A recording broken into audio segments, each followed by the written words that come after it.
CBN e a Tecnologia, com Gilberto Sudré.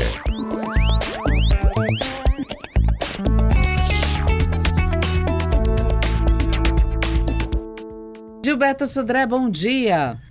Bom dia, Patrícia. Bom dia, ouvintes da CBN.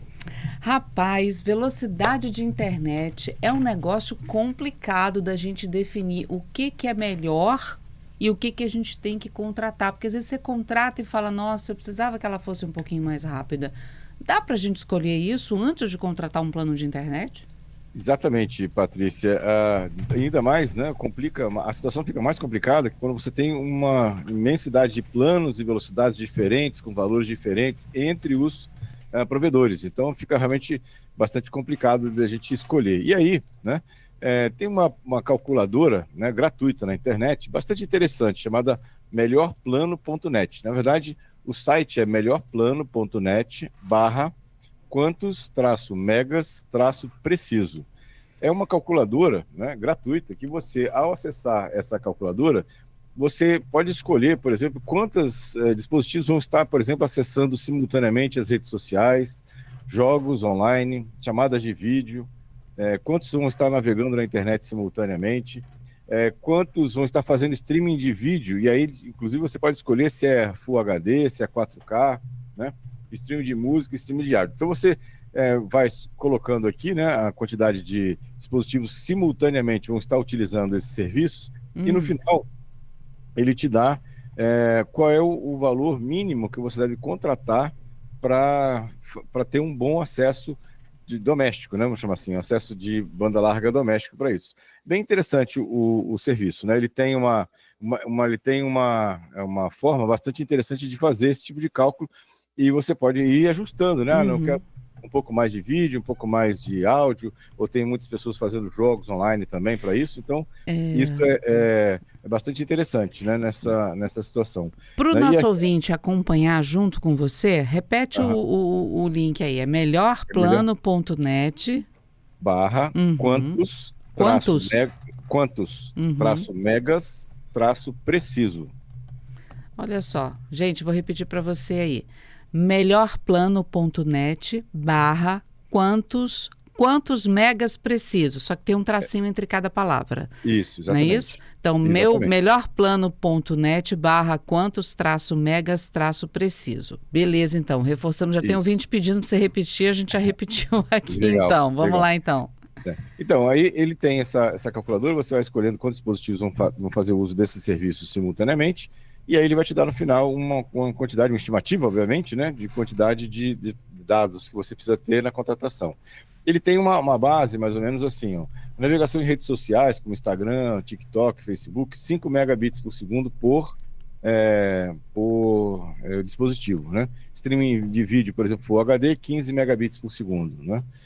Streaming de vídeo de 4K, 60 mega por segundo, né? E aí ele vai fazendo essas contas, vai somando e no final ele te dá um quantitativo assim, olha, a gente sugere que você tenha um plano de banda larga doméstico de pelo menos X megabits por segundo. E aí você já pode fazer nessa situação. O que também é interessante, que no próprio site, agora só melhorplano.net, você consegue ter, inclusive, comparativos de planos, o que é legal também. Ou seja, então, você entra lá agora na página principal, melhorplano.net, e aí tem, por exemplo, internet residencial, que é o primeiro ícone que aparece na tela. E aí ele vai digitar qual é o CEP que você tem, para ele localizar você no Brasil, né? E aí você vai ter uma ideia de quais planos atendem aquela sua região, né? E com valores, né, e bandas. Então, você pode, inclusive, fazer uma pesquisa nesses planos diretamente aqui no site para isso. Então, você usa a ferramenta para descobrir qual é o número mínimo de megabits por segundo que você precisa contratar, e depois na própria ferramenta, também de forma gratuita, você consegue escolher lá pelo menos identificar quais são os melhores planos que atendem na sua região, naquela quantidade de megabits por segundo que você calculou. Algum cuidado especial na hora de fazer isso? É interessante você, assim, avaliar exatamente quantos vão ser os dispositivos que vão estar conectados na rede, né, ou na internet, porque a gente viu, né, que, por exemplo, um streaming de vídeo, né, é 15 megabits por segundo. Se você coloca que muitas pessoas vão estar fazendo esse acesso simultâneo, a quantidade mínima de tráfego vai aumentar bastante para isso, né? Jogos online também consomem bastante, 20 megabits por segundo, né? Então, é interessante que você também tenha algum cuidado nessa avaliação, na verdade, a informação que vai fornecer, né? Exatamente se tem essa precisão, né, de quantas pessoas vão realmente estar utilizando simultaneamente aquele serviço. Entendi. Bom, Gilberto, para o nosso ouvinte que está pensando em trocar de plano, ou seja, ele já tem um pacote com uma velocidade X, e ele precisa aumentar ou diminuir. Vale a pena diminuir? Normalmente não, assim, as quantidades de tráfego, né, de banda já são razoáveis nessa questão. Se você diminuir, né, a não ser que você tenha contratado um valor de megabits por segundo, sei lá, 200, 300, 400 megabits por segundo, e a operadora não está te fornecendo essa quantidade. Aí vale a pena você trocar por uma que te forneça essa velocidade. Agora, diminuir me parece mais, a não ser que tenha mudado muito o perfil de tráfego, por exemplo. Tinha várias pessoas que moravam na casa e elas se mudaram, e aí diminuiu a quantidade de pessoas que utilizam a internet naquela residência. Talvez aí seja interessante de você diminuir a sua banda. Agora, a gente tem várias operadoras de celular, tem outras empresas que fornecem apenas internet em casa, né, sem estar ligada a uma operadora de celular ou mesmo uma TV a cabo. Como escolher a melhor ou a que vai realmente te entregar um resultado? Porque são tantas opções. O que a gente tem que levar em consideração nessa hora? Duas questões que eu acho que deve levar em consideração. Aqui nesse site, no melhorplano.net, também existe um ícone de combos residenciais, que aí exatamente ele avalia pacotes, aqueles pacotes que entregam internet, telefonia e televisão, né? E aí ele tem também várias opções, né, nesse portal, que você pode olhar lá qual é a que melhor encaixa no seu orçamento e na sua demanda. Agora, uma coisa interessante, né, se agora saindo um pouco desse portal, que é uma dica que eu sempre dou quando me perguntam, é assim, as operadoras, elas não têm o mesmo serviço em toda a região. Então, vamos pensar aqui na Grande Vitória. Tem vários municípios que fazem parte da Grande Vitória aqui. Qual é a melhor operadora que atende aqui a Grande Vitória? A resposta é depende. Depende por quê? Porque as operadoras, elas não atendem de forma igual todas as regiões da Grande Vitória.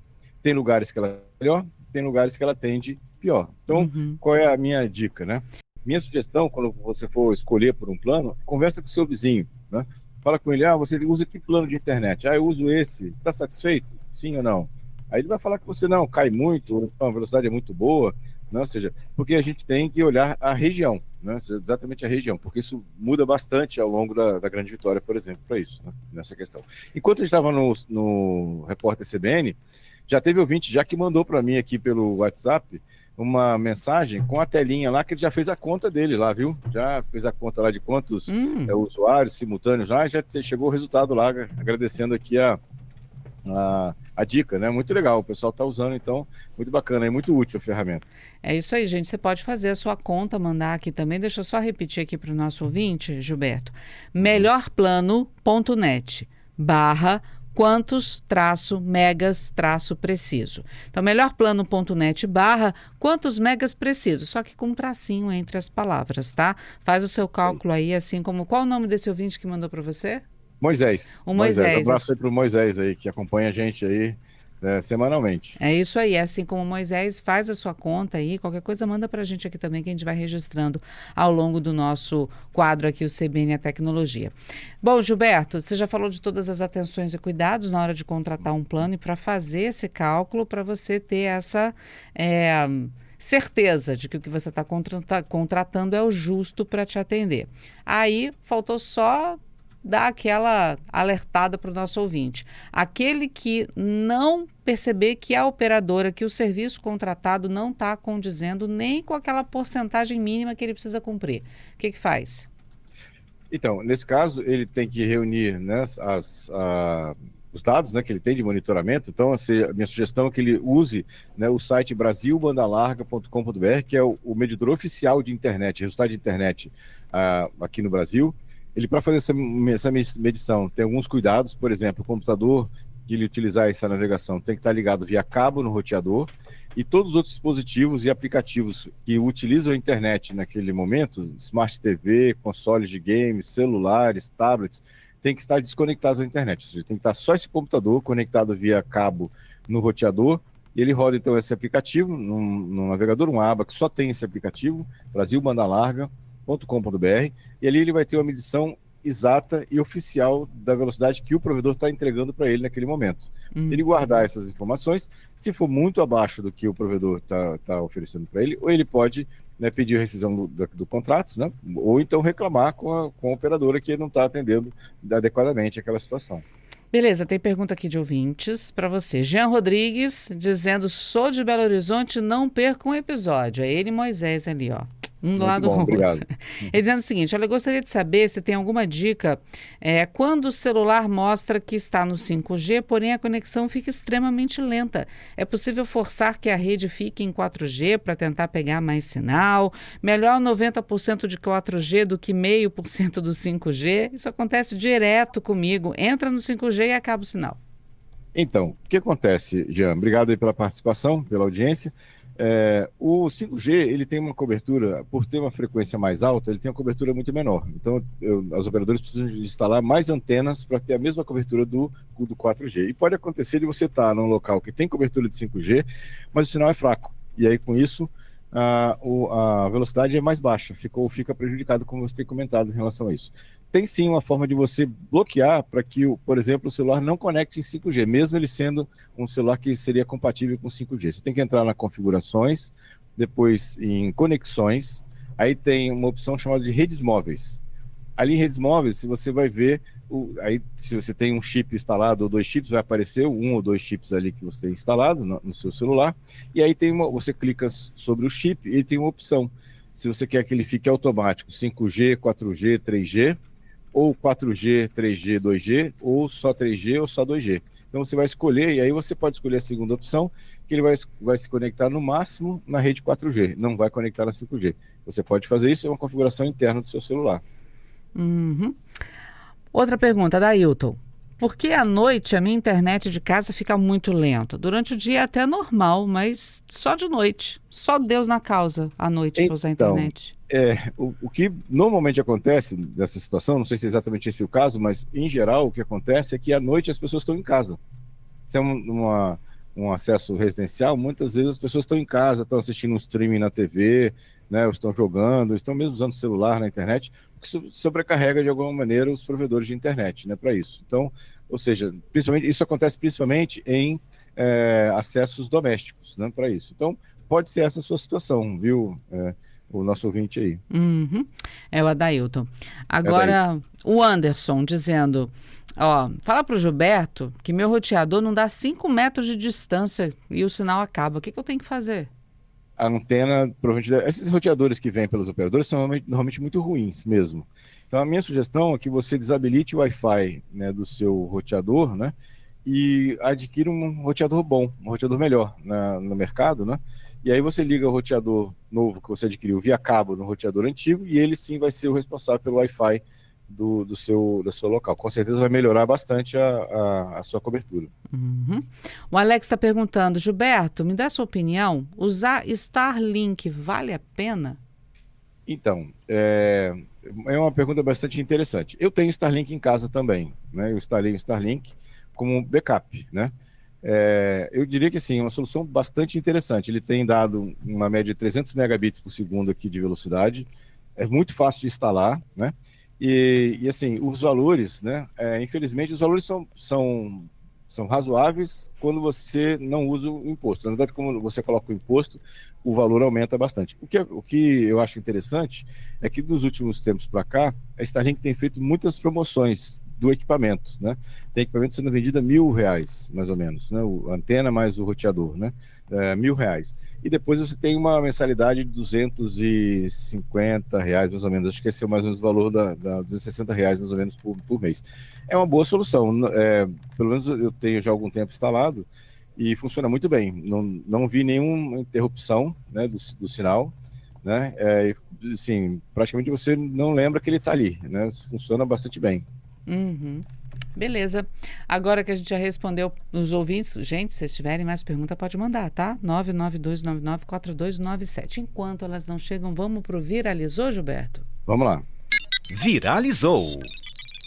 E hoje Muito a gente bem. começa por onde? Vamos começar pelo Windows 10. A gente já falou, né, que o Windows 10 ele termina, né, o suporte dele. A Microsoft encerra o suporte do Windows 10 em outubro desse ano. Então, ou seja, o que é encerrar o suporte? Não tem correções de erro mais, não tem evolução, não tem modificações, mas até lá a Microsoft liberou essa semana algumas alterações e melhorias no Windows 10. Então, você já tem uma atualização do Windows 10 que melhora a parte lá da barra lateral do Windows, uma parte lá de previsão do tempo, feriados e eventos que estão por vir, né? E o novo Outlook também se tornou o aplicativo principal de e-mail, né, do Windows, terminando lá, marcando o fim do chamado Windows Mail para isso. Poucas alterações, mas ainda assim tem algumas correções de erros, né, do Windows 10. E aí quem tem o Windows 10, né, sabendo que a partir de outubro desse ano, né, não vai ter mais suporte, né? Vai continuar funcionando, mas não vai ter mais correções de erros em relação a isso.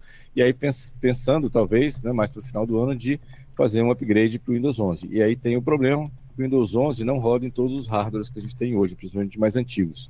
E exigiria a troca do hardware também, o que está dando uma certa polêmica, mas é isso que a Microsoft escolheu, né, para isso. Outra notícia que me chamou a atenção, né, um evento que marcou essa semana foi a posse do novo presidente dos Estados Unidos, Donald Trump, e na posse, né, ele contou com a presença dos principais CEOs das Big Techs, então o Mark Zuckerberg da Meta, Jeff Bezos da Amazon, né, Sundar Pichai da Alphabet, que é o do Google, Tim Cook da Apple, Sam Altman da OpenAI, né, e o próprio CEO Shou Xiu do TikTok. E, é claro, o Elon Musk também, o novo secretário, né, o co-secretário do Departamento de Eficiência Governamental, né? Então, ou seja, isso mostra como é que está a gestão do Trump, pelo menos começando, né, muito alinhada com as Big Tech. Todas as Big Techs praticamente estavam presentes na posse do Trump. Vamos acompanhar para ver como é que isso vai se desenrolar. E a última notícia dessa semana, que é bastante interessante, uma notícia nostálgica, vamos chamar assim, é que na década de 60, um professor do MIT, do Instituto de Tecnologia de Massachusetts, chamado Joseph Wenzbaum, criou, né, o que na época não tinha nome, mas ficou conhecido como chatbot. Os chatbots que a gente tem hoje, né, que conversa com a inteligência artificial, ele em 1960, veja como não é novo, né? Chatbot é um negócio bastante antigo, né? Ele, então, fazendo 60 anos, né, depois de 60 anos, ele foi ressuscitado, né? Chamada Elisa. Era um chatbot que era uma espécie de terapeuta eletrônico. Você conversava com ele e dizia suas dúvidas existenciais, ele trabalhava e conversava com você em relação a isso. Ele foi recuperado agora, né, por um grupo de cientistas do Reino Unido. Quem quiser sentir o gostinho, né, de como era um chatbot de 60 anos atrás, né, é só procurar no Google sobre Try Elisa, Elisa com Z, né, Eliza, Elisa, né? E aí vai ver como é que era, né? É uma interface bem simples, né, de texto, basicamente, onde você trocava informações com esse aplicativo, né, para isso. Bem interessante, né? Esse remember, né, do chatbot. Lembrando que, como eu falei, chatbot é uma coisa que não é nova. A gente muitas vezes acha que agora que a IA que apareceu o chatbot. Não é. Na verdade, chatbot é um negócio de 60 anos atrás. É verdade, né? Todo mundo acha que é novidade, né? Mas é um aperfeiçoamento, né? Exatamente. Gilberto, obrigada, viu, por estar conosco aqui na CBN, respondendo os nossos ouvintes, abrindo os nossos olhos aí para os nossos direitos e para as novidades do mercado também. Obrigado, Patrícia, obrigado aos ouvintes pelas muitas participações, quem acompanha a gente aqui no CBN Tecnologia, né, mandando suas perguntas, dúvidas, ou mesmo na audiência daqui. Um excelente final de semana para todos e quarta-feira estamos de volta com mais tecnologia.